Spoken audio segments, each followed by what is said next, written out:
zgjedhur për të folur për arsimin profesional dhe marrëdhëniet e tij me tregun e punës. A është në nivelin e duhur, a kemi specialist të fushave të ndryshme, bashkëpunimi me institucionet e ndryshme për të krijuar vende pune, e gjithë problematikat që sjell arsimi profesional. Do të diskutojmë sot me miqtë e nderuar, duke filluar me zonjën Nora Malaj, zëvendës ministre e Ministrisë së Arsimit dhe Shkencës. Përshëndetje Nora, mirë se erdhe. Mirë se u gjeta për këtë vit të ri. Faleminderit. Jemi me zotin Vasil Muka, drejtori i Drejtorisë Rajonale të Formimit Profesional numër 1. Përshëndetje, mirë se erdhe. Faleminderit se u gjeta. Dhe me zotin Nikolin Jaka, kryetari i Dhomës së Tregtisë Tiranë. Mirë se erdhët sërish. Në një situatë të kënaqshme, jo të pëlqyeshme, deri në maksimumin e saj. Kemi dikur e kemi pasur tendencë arsimin profesional, tani e kemi obligim dhe detyrim, po fillon shoqëria të ndërgjegjësohet, po ende nuk ka bërë hapat e forta të ndryshimit dhe të erës së ndryshimit. Jemi në fazën që biznesi tani më po ndërgjegjësohet fort për raportin që duhet kryejë me shkollën, dhe në fazën që edhe qeveria po kupton që rëndësia shumë e madhe e facilitimit të bizneseve në drejtim të këtyre raporteve, duke futur disa eksperjenca pozitive, siç janë praktikat profesionale, marrëveshjet që mund krijohen me institucionet e ndryshme, internshipet që duhet realizohen edhe pas shkollës në drejtim të këtyre punësimit të studentëve, duke krijuar mundësinë e radhëve të uljes së varfërisë dhe uljes së shkallës së papunësisë, krijohen disa premisa shumë të mira për të realizuar pritshmëritë për cilat ne kemi nevojë. Me të gjemë zotin Muka, për këtë është Drejtoria Rajonale e Formimit Profesional numër 1. Po. Apo jo? Faleminderit, ja të vazhdoja aty ku zonja Nora e la. Arsimi profesional patjetër që duhet bërë çështje kombëtare, madje problem social dhe shoqëror, dhe unë falenderoj ju dhe do të rekomandoj gjitha media të merren pak më tepër me këtë punë. Nëse vini re me lëvizjet që ka bërë Ministria e Arsimit në këtë vit, apo në mënyrë të veçantë ministri, me promovime, me inaugurime, me ftesa, me biseda, ka lëvizur pak preferenca nga arsimi i përgjithshëm në arsimin profesional, dhe unë do t'ju drejtoja të gjithë prindërve, të dashur prindër, kur e shikoni që fëmijët tuaj në arsimin 9 vjeçar nuk janë shumë rezultativ. Pse me patjetër duhet të çojmë në arsimin e mesëm të përgjithshëm. Madje dhe në arsimin e mesëm të përgjithshëm nuk janë gjimnaze, nuk janë rezultativ. Atëherë detyrimisht të çojmë në shkollat e larta duke shpenzuar dhe duke përdoruar forma nga më të ndryshmet, presione dhe mënyra nga më të ndryshmet, dhe pastaj këta fëmijë dalin dhe janë të deziluzionuar sepse nuk janë të orientuar në tregun e punës. Dhe unë këtë vëre pikërisht edhe në institucionin në cilin unë drejtoj, janë 10 qendra si tha edhe gazetarja, por unë nuk jam dakord me atë pjesë ku tha që kemi numër të ulët të kërkesash dhe preferencash për kurset tona. Kjo ndodh me arsimin, por jo me institucionet tona. Unë po them që institucioni tonë deri tashmë ka 20 vjet, ne si vjet do të festojmë 20 vjetorin e themelit të saj, me iniciativën e USAID-it është formuar në vitin 1993, me 2-3 kurse, ato që janë më të nevojshme, sigurisht për Shqipërinë e cila ndryshon dhe sistemet atëherë, siç ajo e autoservisit apo e parukerisë, e mësimit të kompjuterëve, gjuhëve të huaja që janë domosdoshme, themi në vitin 93, ndërsa sot në gjitha kurset themi që ne kemi në gjithë Shqipërinë janë mbi 30 apo 40 profesione të ndryshme. Çfarë ndryshimi ka midis kurseve që afrojmë neve dhe shkollimit të arsimit profesional? Sigurisht ne jemi komplementar të njëri tjetrit.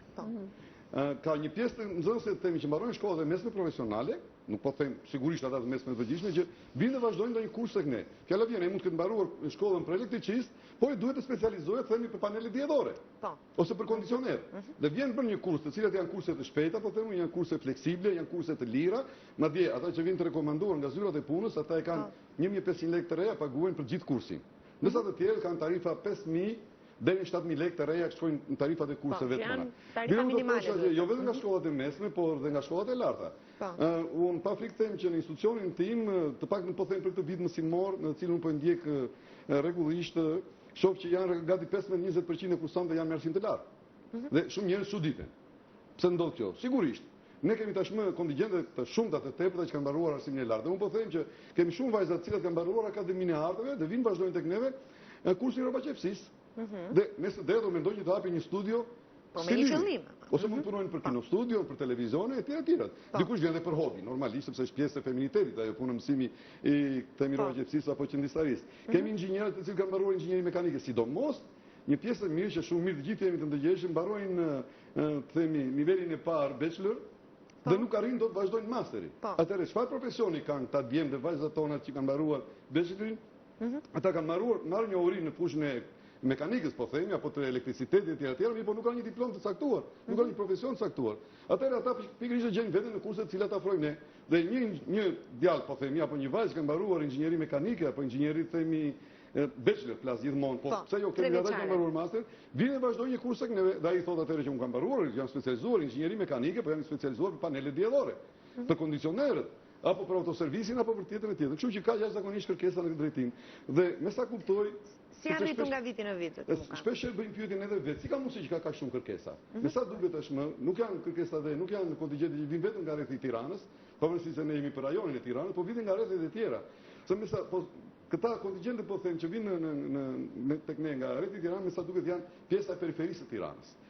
Nga lëvizja demografike dhe shumë, sigurisht tashmë po themi të gjitha zonat për rreth Tiranës kanë nevojë për shërbime të njëjtë tjetrit. Edhe ka nevojë për një rrobaqepës, ka nevojë për një berber, ka nevojë për një parukier, por ka nevojë edhe për një autoservis. Dhe këta njerëz tashmë elektricite, hidraulik me gjithë ato ti mund. Kanë ardhur vinë dhe bëjnë një kurs tek ne, sigurisht që tashmë këta janë shumë më të motivuar në krahasim me një nxënës. Nëse në shkollë është vështirë, sigurisht të sigurojmë kontingjentet, sepse është shkollë, është arsimim në fund të fundit, dhe mentaliteti i prindërve është i tillë, ndoshta edhe mentaliteti i nxënësve është i tillë, nuk e kuptojnë që pikërisht një profesion të siguron shumë ka në gjithë botën janë e ardhmë e tyre.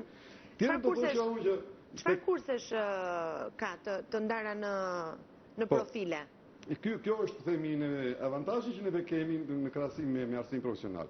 Që të futesh një lëndë të re, themi, apo një specialitet të ri, do kohë në arsimin profesional, sepse duhen hartuar kurrikulat, tekstet, kabinetet e tjera, ndërsa tek neve themi janë fleksible. Nëse kontingjentet që vinë përgjithsisht nga neve, janë 80% e kontingjentet vinë nga zyrat e punës. Janë të papunë, të cilët regjisтрojnë zyrat e punës, ata i rekomandojnë tek ne.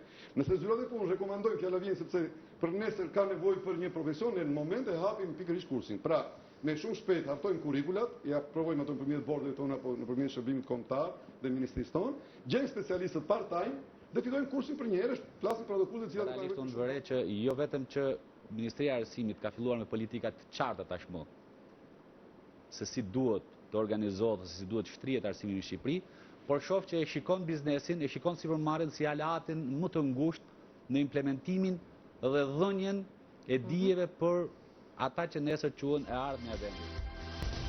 Profesionet më të kërkuara, se për çfarë është më e kërkuar nga tregu Donatal Zotjaka? Të gjitha profesionet. Të gjitha llojet e punëve që i kërkon shoqëria sot. Nga puna më e vogël që duket në pamje deri tek punët më të mëdha. Kudo. Këto ditë për shembull ne po na lind ideja dhe unë ndjen pak deficitar në marrëdhëniet me dhomën e tregtisë personalisht do të thoshë sepse shpesh ata mund na rekomandojnë. Unë në biseda që kam bërë për shembull me përfaqësuesit e fasoneve, ata kërkojnë mekanik për makinat qepse. Ku mësohet ky profesion? Askund. Atëherë ne shumë mirë mund të hapim një kurs sepse kemi shumë fasone dhe mekanikët e vjetër po dalin në pension, po mbarojnë dhe ne nuk kemi. Rrobaqepës po i provojnë, dakor, dhe po nxjerrin rrobaqepës, po i mësojmë. Po mekanikun i kësaj, duke biseduar me kryetarin e shoqatës së bletërisë, një ide shumë e bukur. Nuk kemi me bletërica. Pse Shqipëria mos rriti bletët? Të prodhojmë mjaft, ka shumë nevojë Evropa. Shqipëria dhe Evropa për të. Shumë kollaj ne mund ta bëjmë. Pra, e kam fjalën që gjitha kurset janë të rëndësishme, po kryesisht trendi në kurset tona janë gama. Rrobaqesia përgjithsisht është e kërkuar. Parukeria vazhdon të jetë e kërkuar, berber po gjithashtu. Autoservisi në mënyrë të veçantë tashmë ka filluar sidomos panelet diellore, kondicionerët kanë filluar edhe këto të kenë goxha kërkesa art design që është një kurs që ne tashmë kemi hapur, le shumë gazetar kolegët tuaj vinë dhe vazhdojnë kursin e art design, madje shumë themi edhe punonjës të administratës shtetërore vinë vazhdojnë kurset e art design, pra kurset tona janë nga më të ndryshme siç thash, por ajo që çfarë neve kemi pak problem është problemi që e tha pak zonja Malaj, është problemi i akreditimit të kurseve tona. Sepse unë vërej që një pjesë e mirë të kursantëve tanë janë emigrantë që vinë nga jashtë, nga Spanja, nga Gjermania, nga Kanadaja, nga Shtetet e Bashkuara të Amerikës, të cilët vinë bëjnë kurse tek ne dhe duan me çdo kusht atë certifikatën tonë, sepse është një certifikat zyrtare shtetërore, e njohur nga Ministria e Punës, sigurisht me logon e Republikës së Shqipërisë, dhe ata e duan e përkthejnë në autorizojnë sepse me sa duket atyre ju hinë në punë aty. Sepse ata punojnë ndoshta në një autoservis, mirë po nuk kanë një dokument që janë specialistë autoservisi. A njihet kjo diplomë? Me sa duket ju njihet, sepse ata vinë dhe kërkojnë, derisa kërkojnë domethënë ju njihet. Se një nga eksperiencat më të mira ka qenë një eksperiencë së fundit në ambasadën austriake. Pa e ditur se çfarë pret në këtë qytet, pa e ditur se ku do jetë rezultati i fëmijëve të atyre prindërve që lëvizin në një qytet, dhe nuk shohin mundësi dhe potencialet, por këto nuk janë mangësi të prindërve apo të qytetarëve. Këto janë mangësi të politikave të qarta që duhet të ketë pushteti lokal në administrim.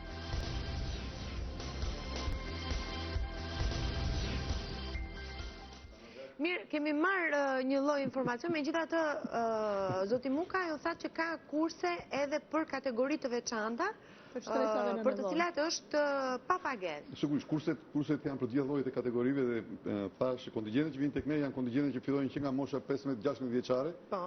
Të rinj që mund të kenë lënë shkollën në një mënyrë apo në një mënyrë tjetër, deri në 30, 40, 50, pse dhe jo dhe më shumë. Domethënë janë të nivele të ndryshme të moshave, sekseve të ndryshme dhe kjo tham që është komplementare në atë që ndodh me arsimin profesional, sepse tek ne mund të vi kushdo, pavarësisht ka arsim apo nuk ka arsim. Dhe kur thash që kurset tona janë fleksible, sigurisht nëse në një kurs konkretisht kemi kursin e kondicionerëve në këtë moment dhe shohim që kursantët të cilët janë regjistruar nuk kanë nivel shumë të lartë me njohurish profesionale dhe ne na duhet të ndryshojmë pak te kurrikula për ta bërë më tepër praktike se sa teorike. Dhe jemi në pritshmëri që në 15 ditëshin në kursin tjetër na vinë me përgjithsisht me arsim të mesëm dhe me arsim të lartë. Sigurisht në këtë moment ne i ngrëm kërkesat, nëse ka besim, nëse ka partneritet, nëse ka kuptim dhe nëse ka objektivitet ku secili të japi kontributin e tij, rezultati është absolutisht i madhshëm, edhe i sigurt. Do të shtoja edhe kursin e sekretarit administratore zyre. Është një kurs i suksesshëm dhe shoh që ka shumë vajza të cilët kanë mbaruar dhe arsimin e lartë, kanë mbaruar juridikun apo mësuesin, nuk kanë gjetur veten e tyre dhe vazhdojnë kursin e sekretarisë dhe administratore zyre. Dhe do të përfitoja nga rasti që të thoshja biznesmenëve, po sigurisht dhe institucioneve shtetërore, shumë mirë mund të marrin vajzat dhe djemt që përfundojnë tek ne kurset e sekretarisë dhe administratore zyre, kuptohet sepse janë më profesioniste, janë më të kulturuara, më të emancipuara, më të edukuar sepse kanë mbaruar një arsim të lartë dhe tashmë marrin dhe njohurinë në këtë fushë, sigurisht në të gjitha drejtimet. Dhe ne kemi siguruar bashkëpunime me institucione shtetërore, duke filluar me ministrinë tonë apo me shërbimin kombëtar, me zyrat e punës ku vajzat tona, themi sekretarët e arshme apo administratorët e arshme të zyrës bëjnë praktikat e tyre 1 mujore, 2 mujore apo 3 mujore. Sepse kurset tona përgjithsisht kanë në proporcione 20-30% teori dhe pjesën tjetër 70-80% kanë praktik normale, sepse janë kurse që përshtatet janë shumë të shpejta. Niveli pedagogjik do të ndalesh pak. Këtu sigurisht gjithmonë ka probleme. Nuk mund të them që ne jemi të përsosur dhe kemi arritur majat. Sigurisht gjithmonë sepse teknologjia ecën përpara, mësimdhënia ecën përpara dhe ne vazhdimisht punojmë për kualifikimin e specialistëve tanë, pavarësisht se të gjithë janë inxhinierë, të gjithë janë me shkollë të lartë, madje ndryshe nga arsimi profesional ku lejohet që instruktorët mund të jenë me shkollë të mesme, tek ne nuk lejohet që instruktorët kemi me shkollë të mesme, vetëm mund të kemi part-time me shkollë të mesme. Po këtë për shembull këtë kursin e sekretarisë dhe menaxheres së zyrës. Po. Cili profesion ose cili pedagog e... Shiko, ky është një kurs që zakonisht punojnë si që kanë mbaruar punojnë social, psikologun, një që kanë mbaruar në administratën, do me thënë, kush është në administratën në vendin e punës dhe për të realizuar dhe pritshmërinë e punësisë. Zonja Mala, unë këtë besoj se e zgjidh problemi i akreditimit.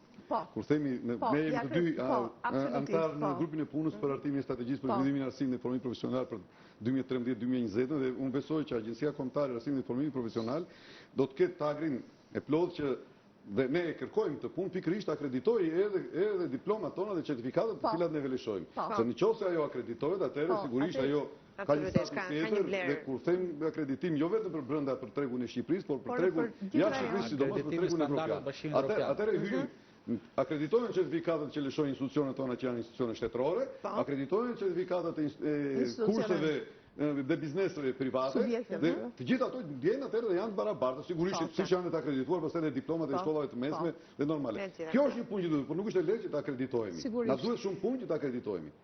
Mirë, duke që kemi mbritur në fund të bisedës,